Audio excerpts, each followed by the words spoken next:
नमस्कार, मैं हूं दीपक सिन्हा। दीपक सिन्हा क्लासेस में आपका स्वागत है। आज हम लोग नाउन के ऊपर में एक्सरसाइज करेंगे और इस एक्सरसाइज के अंतर्गत तीनों प्रकार के पैटर्न से संबंधित प्रश्नों को सॉल्व करने का तरीका सीखेंगे। तीन प्रकार के प्रश्न से संबंधित कहने का मतलब फीलर से संबंधित, स्पॉटिंग एरर से संबंधित तथा सेंटेंस इम्प्रूवमेंट से संबंधित। ये सेट 1A में सारे क्वेश्चंस को हम लोग डिस्कस करेंगे और उनके कारणों को भी जानेंगे, चाहे तो वो तर्क पर आधारित हों चाहे ग्रामर के नियम पर आधारित हों। अब यदि हम लोग पहला प्रश्न लेते हैं कि ऑर्डर्स हैव और orders has been issued for his transfer. अब यहाँ देखिएगा जो की वर्ड है वो है for his transfer.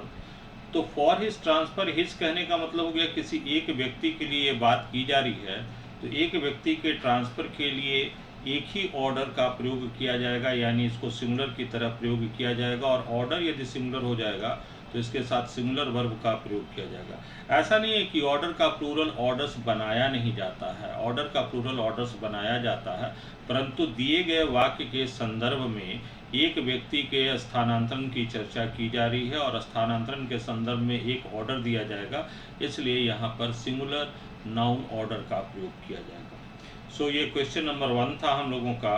Question number 2 के ऊपर में आते हैं। क्वेश्चन नंबर 2 में है वन ऑफ हर फर्मेस्ट बिलीफ और बिलीव्स। पहला अगर नियम से आप चलेंगे तो कहता है, नियम कहता है कि वन ऑफ के बाद आने वाला नाउन जो होता है वो हमेशा ही प्लूरल इन नंबर होता है और काउंटेबल होता है।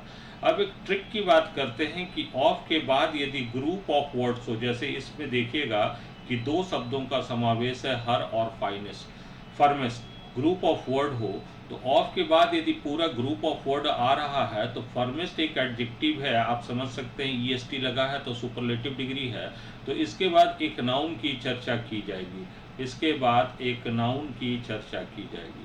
और नियम कहता है कि वन ऑफ के बाद आने वाला जो भी नाउन होता है वो प्लूरल इन नंबर होता है, इसलिए यहाँ बिलीव्स हो जाएगा। दूसरी बात याद रखिएगा कि प्रीपोजिशन के बाद यदि एक ग्रुप ऑफ वर्ड हो तो अंतिम शब्द जो भी आएगा, जैसे यहाँ अंतिम शब्द प्रीपोजिशन के बाद आएगा, ये नाउन होना चाहिए, और वन ऑफ के बाद आ रहा है तो ये कैसा होना चाहिए, प्लूरल होना चाहिए। नंबर 3 पर आते हैं। नंबर 2 हम लोगों का हो गया, नंबर 3 पर आते हैं कि you know it well that. अब यहाँ पे हमारे पास ऑप्शन है यू और योर। केस के एक्सरसाइज से हम लोग जानते हैं कि यू जो होता है वो या तो सब्जेक्टिव केस में होता है या तो ऑब्जेक्टिव केस में होता है। योर जो है वो एक प्रोनाउन है जो पॉजिटिव केस का प्रोनाउन है, और इसके साथ जो सक्सेस लगा हुआ है वो एक नाउन है। नियम ये कहता है कि नाउन के पहले आने वाला पर्सनल प्रोनाउन सामान्यतः पॉजिटिव केस में होने चाहिए, या अगर दूसरी भाषा में देखें कि पॉजिटिव केस के प्रोनाउन के बाद एक नाउन आता है तो परिणाम स्वरूप यहाँ हम लोगों का आंसर योर हो जाएगा और यू हम लोगों का गलत आंसर हो जाएगा। नंबर 4 की बात करते हैं कि although she has studied English she is to learn the. यहाँ गौर करने की बात है कि दो शब्द दिया हुआ, एक अल्फ़ाबेट और एक अल्फ़ाबेट्स। अल्फ़ाबेट हम लोग कहते हैं कि अ ग्रुप ऑफ 26 लेटर्स, 26 शब्दों के एक समूह को अल्फ़ाबेट कहते हैं।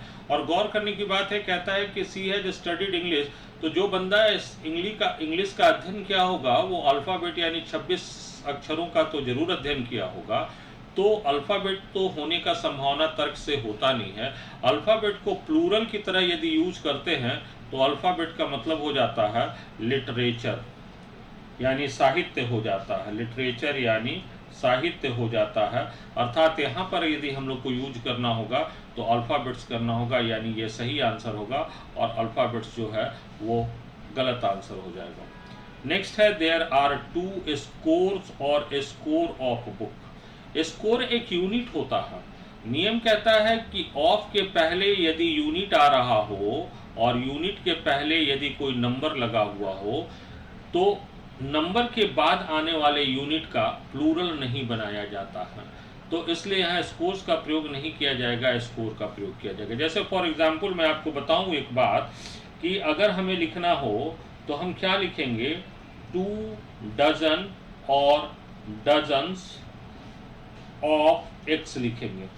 अब यहाँ पर गौर कीजिएगा कि डजन जो है वो यूनिट है और इसी का प्लूरल फॉर्म है। 2 जो है एक नंबर है, नंबर के बाद सामान्यतः प्लूरल नाउन लगाया जाता है, लेकिन ये चूंकि ऑफ के पहले आ रहा है इसलिए यहाँ डजन्स का प्रयोग नहीं किया जाएगा, यहाँ डजन का प्रयोग किया जाएगा।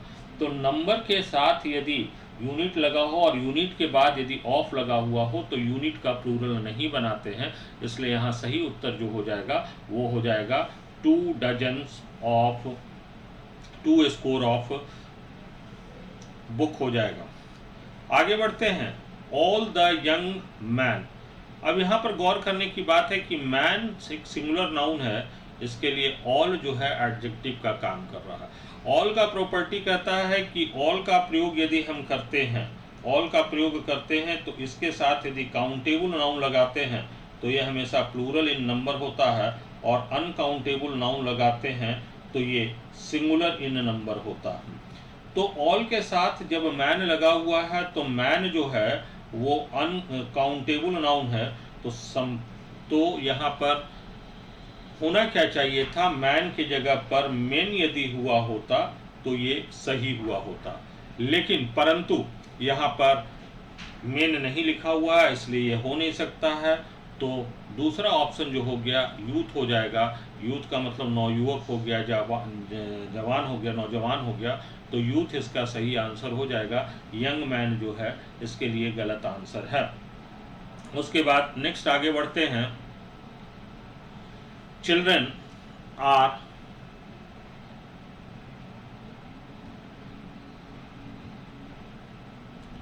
नेक्स्ट आगे बढ़ते हैं, चिल्ड्रन आर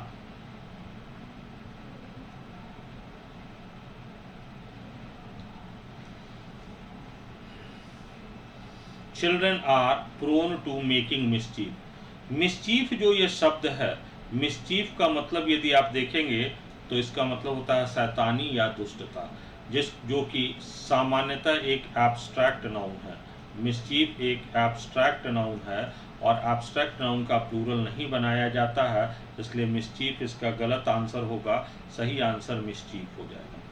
नंबर 8 में आते हैं, हम लोगों ने डिस्कस कर लिया, नंबर 3 भी डिस्कस कर लिया, 4 भी डिस्कस कर लिया, 5 भी डिस्कस कर लिया, 6, 7, 8 में आते हैं, सिप आर और सिप्स आर।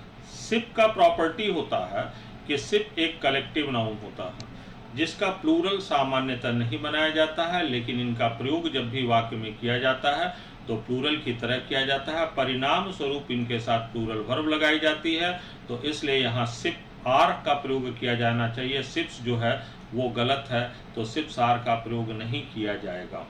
आगे हम लोग बढ़ते हैं कि he inform me that he had gone to. आगे हम लोग बढ़ते हैं, ही इन्फॉर्म्ड मी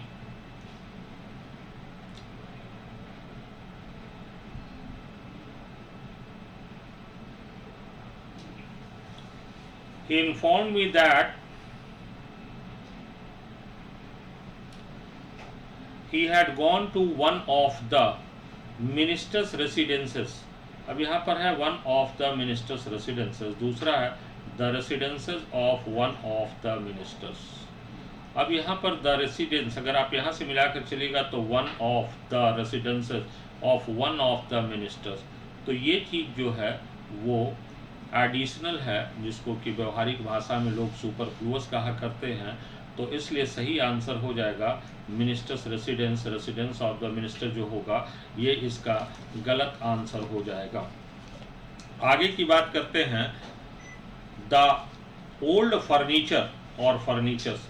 फर्नीचर का प्रॉपर्टी होता है कि फर्नीचर का प्लूरल नहीं बनाया जाता है, तो फर्नीचर का प्लूरल नहीं बनाया जाता है तो ये फर्नीचर्स गलत है। और चूंकि फर्नीचर का को सिंगुलर की तरह प्रयोग किया जाता है और इसको वाक्य में सिंगुलर की तरह लिखा जाता है, परिणाम स्वरूप यहाँ वाच के सिंगुलर वर्ब का प्रयोग किया गया है। डिस्पोज कहने का मतलब होता है, ये एडिशनल बात मैं बता रहा हूँ, डिस्पोज कहने का मतलब होता है हटा देना, फेंक देना। जो अब व्यवहार के योग्य नहीं है। और डिस्पोज का एक प्रॉपर्टी याद रखिएगा कि डिस्पोज के साथ प्रीपोजिशन ऑफ का प्रयोग किया जाता है। ये एडिशनल बातें अभी से सीखते चलिए तो ज़्यादा अच्छा होगा। नंबर 9 हो गया, नंबर 10 हो गया। नंबर 11 पर आते हैं। I have not gone through the letter so I am not aware of its. Content का मतलब होता है तत्व या सामग्री। एक पत्र के अंदर में कई बातें लिखी जाती है, कई तत्व लिखे जाते हैं, तो ये अर्थ के अनुसार यदि देखेंगे तो यहाँ पर सही आंसर जो आएगा वो कंटेंट्स होगा। कंटेंट जो है वो गलत हो जाएगा। नेक्स्ट है it is harmful to take cups full. ध्यान रखिएगा कि ऐसा कोई भी नाउन ध्यान रखिएगा कि नाउन के साथ यदि फुल लगकर कंपाउंड नाउन बनाया गया है तो इसका प्लूरल बनाते समय नाउन का प्लूरल नहीं बनाया जाता है, बल्कि फुल के ऊपर में एस लगाकर प्लूरल बनाया जाता है। जैसे फॉर एग्जाम्पल कप फुल का प्लूरल बनाएंगे तो ये बन जाएगा कप फुल्स। ये इसका प्लूरल इस प्रकार से बनेगा। तो नाउन के ऊपर में यदि हम लोग लगाए हैं तो ये नाउन के ऊपर में कभी भी फुल लगा हुआ हो तो नाउन के ऊपर में एस लगाकर नहीं, बल्कि फुल के ऊपर में एस लगाकर इसका प्लूरल बनाया जाता है। आगे बढ़ते हैं हम लोग। आगे कहता है कि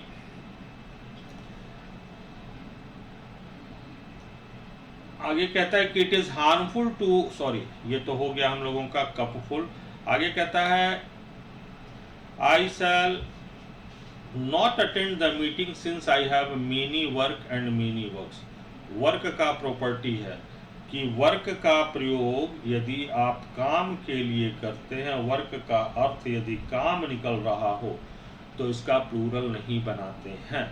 आप याद करिए कि जब हम लोग स्कूल या कॉलेज में पढ़ते थे तो हम लोगों को होमवर्क, क्लास वर्क दिया जाता था, और ये होमवर्क और क्लास वर्क ज़्यादा भी दिया जाता था तो हम लोग उसको होमवर्क कहते थे, क्लास वर्क कहते थे। हम लोग कभी भी इसको होमवर्क्स या क्लास वर्क्स ऐसा नहीं कहा करते थे। तो इसलिए बावजूद इसके कि मेनी लगा हुआ है, यहाँ वर्क का प्रयोग करेंगे। मेनी का दूसरा प्रॉपर्टी ये होता है कि मेनी के साथ दोनों प्रकार के नाउन का प्रयोग किया जा सकता है। काउंटेबल नाउन और अनकाउंटेबल नाउन, दोनों प्रकार के नाउन का प्रयोग किया जा सकता है। आगे बढ़ते हैं, नंबर 14 की ओर आते हैं। नंबर 13 हो गया हम लोग का। 14 में है the roof of the building और द बिल्डिंग्स रूफ।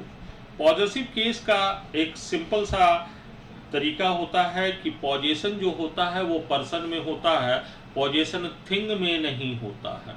हमेशा ध्यान रखिएगा कि थिंग्स में पार्ट होता है और पार्ट को एक्सप्रेस करने के लिए इसके ऊपर एपोस्ट्रोफी का प्रयोग नहीं किया जाता है, जबकि पर्सन में पॉजेशन होता है। तो यहाँ पर बिल्डिंग जो थिंग है, थिंग का पॉजेशन नहीं होगा, और जब पार्ट को एक्सप्रेस करने के लिए इसेंशियली हम लोग प्रीपोजिशन ऑफ का प्रयोग करते हैं, इसलिए ये बिल्डिंग्स रूफ के जगह पर हो जाएगा रूफ ऑफ द बिल्डिंग, और सही सेंटेंस बन जाएगा the roof of the building needs repairing. Next है do not pride yourself on your youngness. Your जो है ये पॉजिटिव केस का प्रोनाउन है, और पॉजिटिव केस के प्रोनाउन के बाद एक नाउन आना चाहिए। यंगनेस जो नाउन है, जो कि एब्स्ट्रैक्ट नाउन है, तो यहाँ पर यंगनेस का प्रयोग किया जाएगा, तो सही आंसर जो हो जाएगा वो यंगनेस हो जाएगा। नंबर 15 के बाद आते हैं नंबर 16 में you should always be true to your word or words. Word की विशेषता ये होती है कि वर्ड को यदि सिंगुलर की तरह आप लिखते हैं तो इसका अर्थ हो जाता है शब्द। वर्ड का जब आप प्लूरल बनाते हैं तो इसका दो मीनिंग निकलता है। वर्ड का यदि प्लूरल बनाते हैं, वर्ड्स बनाते हैं, तो वर्ड्स का एक मतलब निकलता है शब्दों, और दूसरा वर्ड्स का दूसरा मीनिंग निकलता है प्रॉमिस, यानी कि वादा, यानी कि प्रॉमिस या कमिटमेंट निकलता है। जैसे कि मान लिया जाए, अगर आपसे ये कहा जाएगा कि right an essay in 500 words, तो इसमें अर्थ क्या निकलेगा कि 500 शब्दों में एक लेख लिखें। जबकि यहाँ पर कहा जा रहा है कि you should always be true to your words. Your words कहने का मतलब जो भी आपने वादा किया है, प्रॉमिस किया है, उसके प्रति आपको सच होना चाहिए, ईमानदार होना चाहिए, ये कह रहा है। इसलिए यहाँ पर सही आंसर जो हो जाएगा वर्ड्स हो जाएगा। The team camped at Mohali it और they followed a rigorous routine.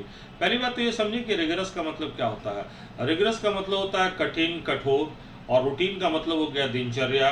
ठीक है, टीम का कीवर्ड जो है वो टीम है। टीम की विशेषता क्या है कि टीम एक कलेक्टिव नाउन है, और कलेक्टिव नाउन ऑफ पर्सन यदि लगा हो तो नियम कहता है कि वैसे वाक्य से उसके अर्थ को समझना आवश्यक है। यदि ऐसे वाक्य से यूनिटी या यूनानिमिटी का अर्थ दे रहा हो तो सब्जेक्ट को सिंगुलर माना जाता है, परिणाम स्वरूप इसके साथ सिंगुलर वर्ब लगाई जाती है। अब जरा गौर करें आप, यहाँ पर कहता है team camped at Mohali followed a rigorous routine. तो टीम के जितने भी सदस्य होंगे वो एक मत से ये रूटीन या दिनचर्या का पालन कर रहे होंगे, यानी ये यूनैनिमिटी का सेंस दे रहा है। यूनैनिमिटी का सेंस दे रहा है, और यूनैनिमिटी का सेंस देगा तो इसको सिंगुलर माना जाएगा। नियम कहता है कि ऐसे केस में सिंगुलर वर्ब लगाया जाता है, लेकिन इसके बदले आने वाला प्रोनाउन सब्जेक्टिव केस में इट होता है, और कभी पॉजिटिव केस में यदि करना हो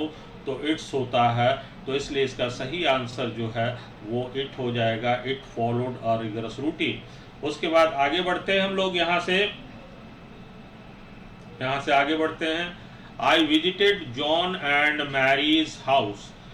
तो यहाँ पर देखिए, ये जो जॉन एंड मैरिज, यहाँ पर हाउस है। नियम कहता है कि दो नाउन, ये नाउन 1 हो गया, ये नाउन 2 हो गया, एंड से जुड़े हुए हो, और दोनों नाउन के पुनः बाद एक नाउन आ रहा है जो सिंगुलर इन नंबर हो, तो ऐसे केस में दूसरे नाउन पर एपोस्ट्रोफियस लगाया जाता है। अगर दो नाउन एंड से जुड़े हों और इनके बाद पुनः आने वाला नाउन यदि प्लूरल इन नंबर होता है, तब दोनों नाउन पर एपोस्ट्रोफियस लगाया जाता है। तो इस नियम के अनुसार हम लोग का सही आंसर हो गया जॉन एंड मैरिज हाउस। आगे है हम लोगों का कि द जूरी वॉज और वर डिवाइडेड। अभी टीम के केस में हम लोग क्वेश्चन नंबर 17 के केस में ये जिक्र कर रहे थे कि अगर सब्जेक्ट हमारा कलेक्टिव नाउन हो और उससे यूनानिमिटी का सेंस देता हो तो सिमिलर मानते हैं, सिमिलर वर्ब लगाते हैं, और सब्जेक्ट यदि हमारा कलेक्टिव नाउन है और उससे डिवीजन या डाइवर्सिटी का अर्थ देता हो तो उसको प्लूरल मानते हैं। इस वाक्य में स्पष्ट रूप से लिखा हुआ डिवाइडेड। डिवाइडेड कहने का मतलब हो गया कि बटे हुए थे, तो डिवीजन का सेंस दे रहा है, डिवीजन का सेंस दे रहा है, तो इसको कैसा मानेंगे? प्लूरल मानेंगे। प्लूरल मानने की वजह से वर्ब कैसा लगाएंगे? प्लूरल वर्ब लगाया जाएगा। उसके बाद आगे बढ़ते हैं, यह है in the last election the electorates और इलेक्टोरेट्स। पहली बात तो समझ लें कि ये जो शब्द है इलेक्टोरेट, इसका मतलब होता है मतदाता।